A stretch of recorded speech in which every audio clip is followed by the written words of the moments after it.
Ну, естественно, все его истории связаны с профессией.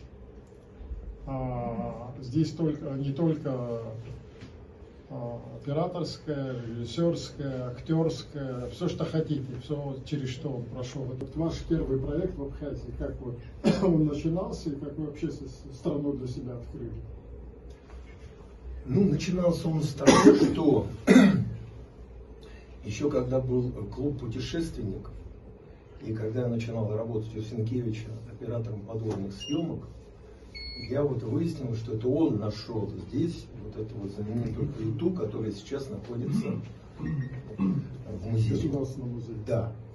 И тогда, собственно говоря, я и начал работать оператором подводных съемок.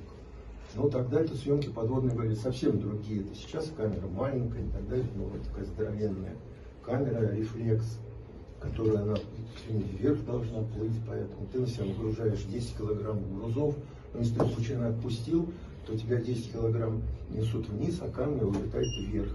Искатели сами по себе, конечно, для меня это большая эпоха в жизни, потому что это продолжалось около 10 лет, снято 240 с чем-то фильмов. Если просто оператор, потом ГИК,